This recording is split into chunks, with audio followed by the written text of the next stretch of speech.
普通のパースだったらここら辺まで膝を持っていきたいんですけど、もうここら辺でもうこれで、ね、俯瞰に見えるでしょ。そうね、想像より半分くらい長さになります、ね。よろしくお願いします。毎度です。ウルフさんが来てます。今日のチャレンジがエレベーターで冒険者が立っています。目標は俯瞰で書く。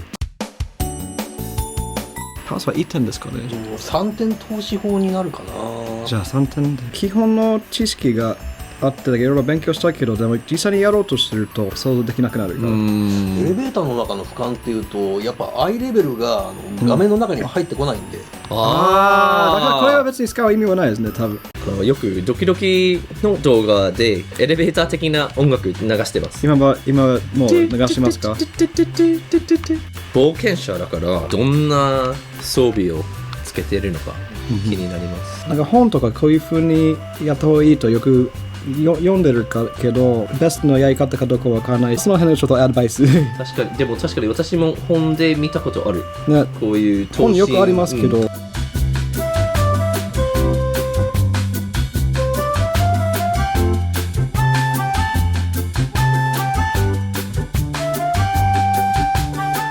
何してるかな。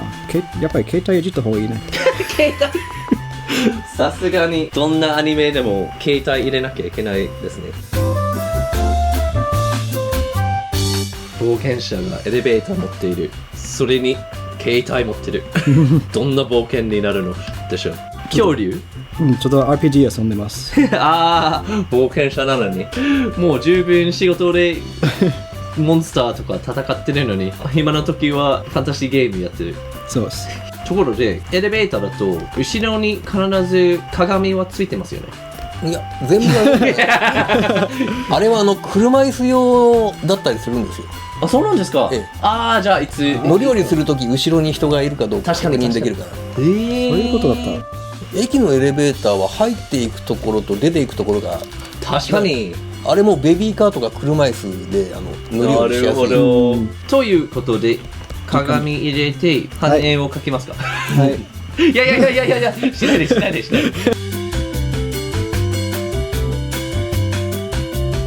冒険者は武器持って歩かない。あ、携帯は武器だった。そうですね。あ、動画ありましたよね。本当は冒険者は後ろに剣入れたら、本当は多分取り出せない。いや、それは普通にね、こういう風にすればいいや。そうね、すごいアイデア。シャダバーシティね。シャダバース。ここ前から抜けたら、もうここから出せるようになる。そうね。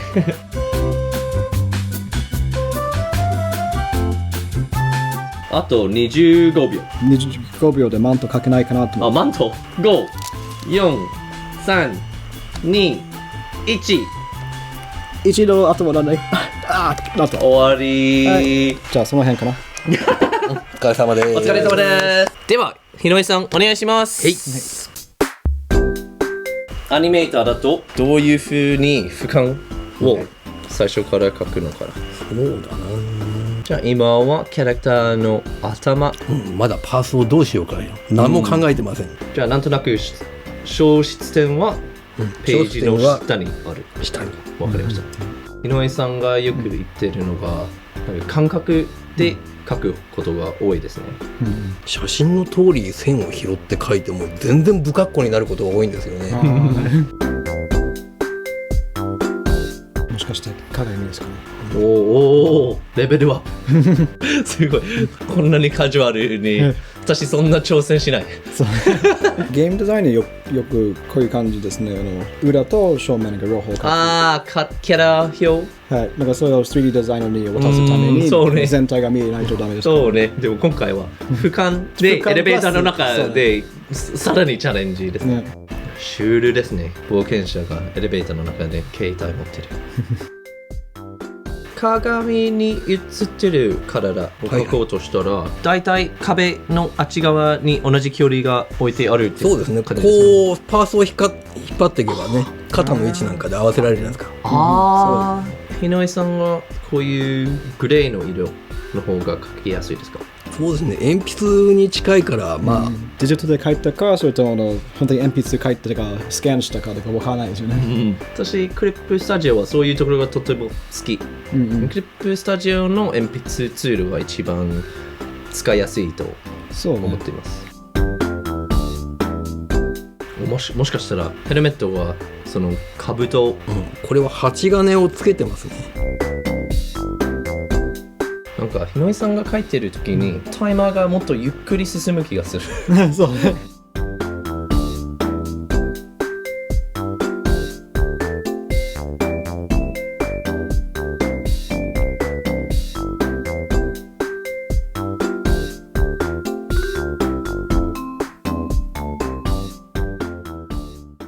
ナルトには出そうな感じ。もともと侍の道具だったんですけど、ここの針金っていうのは、そうだな、今から30年から40年前にサニー千葉という日本人のアクタサニー千葉ーですね。彼が影の軍団という忍者ものの撮影の時に、夜に黒装束の忍者は目立たないと、これをつけようと言ってつけ出したのが始まりです。まあ、ラフで申し訳ないけど大まかに俯瞰の書き方はこんなもんで勘弁してください。じゃあ終わりましたか。早いまだ10分残ってるのにラフだし素晴らしい。ありがとうございます、では比較タイムです。最初はウルフさんのマントをつけて剣も後ろで持ってエレベーターの中の冒険者です、素晴らしい。パース線も書いてあってちゃんと上から見ている感じで、私が好きだったのはこのカジュアル自然なポーズになっていることがで、小さいけどなんだっけ、パズドラ特に何か感想は。携帯持ってる手が書くのはすごく難しかった、あと私が選んだパスが結構上から見てるからパスが崩れてるあちこち、実際にちゃんとパスの線を取ったのに実際書くとは前うまくいけないで、ヒロイさんが書いたあれ侍まあ的な驚いたことが10分まだ残っている状態で終わりました、そして鏡で映ってる反応も書いてもらってすごい驚きました。鏡に立ってる人の絵を描くのは結構いい練習になるかもしれないね。私もすごい鏡に映ってる絵描きの練習したくなりました。もしアドバイスもらえたらこういうちゃんと角度に合っているようなコツとか教えてもらえると嬉しいです。上半身はねさーっと描いていけるんですけど、で下半身の詰め方ですよね。どうしても長くなっちゃうんですよね、慣れない人だと。だから詰めていくと結構パースのついた絵でそれらしく見えるんですよ。もしできればウルフさんの絵の上に赤で修正とか軽く書いてもらえると、こんなマルチョンで説明つくと思うので、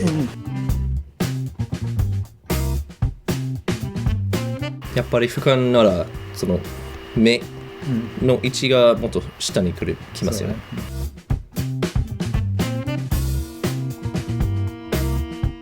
だいたいほらここら辺まではね普通に描いていって、そこから詰めていってそれらしく描いていけばパースに乗った感じに見えるんで、ハスに構えたこんな感じに持っていきたいんだな。丸太を描くわけではないので背骨のラインも意識しながら描いていけば人らしく、普通のパースだったらここら辺まで膝を持っていきたいんですけど、もうここら辺でもうこれで、俯瞰に見えるでしょ。そうね、想像より半分くらい長さになりますね。で、私ちょっと気になっているのが、エレベーターのこの線がもう少し低くなりますか？そうだな、まあパースはこれでも全然構わないし、ひょっとしたらもっと足先をここら辺まで詰めてしまった方がそれらしく見えるかもしれない。このパースにきっちり合わせるとしたら、だいたいエレベーターと密室を描く場合壁をここらは忘れて描かないっていうのがね、落ちすぎた画面になりますよね。じゃあ最後にもう一つの質問、どういうふうに始めればいいっていうか、何が一番やりやすいですか？さっきキャラクターの位置を決めてからやるなら、その後にどうやってパースを書くのか。そうですね、まあキャラを俯瞰なら俯瞰でこうなりますよね、目のライン。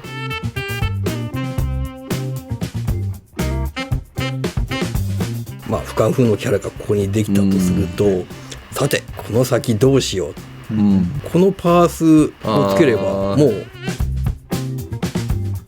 なるほど。じゃあキャラクターは俯瞰で描いて、その後の背景はそうですね、背景はキャラに合わせて描いていった方が、だいたい物語を描く場合人は背景を見るわけじゃなくてそのキャラクターを見るわけだから、そうですね、キャラクター優先でもやっていけば。じゃあキャラクターは優先ですよね。そうですね。消失点は多分ページの下のところに実は階段でしたとかありがとう、勉強になりました。ありがとうございます、エルフさんの騎士、でヒロイさんの侍、そして私がすごい気になってた、まあキャラクターを先に書いたらパースをどうするかすごい勉強になりました、ありがとうございます。ぜひ他の動画もチェックしてください。やずきウルフチャンネルも、リンクは概要欄に貼ってありますのでぜひチェックしてください。そして登録お願いします。バイバイ。バイバイキン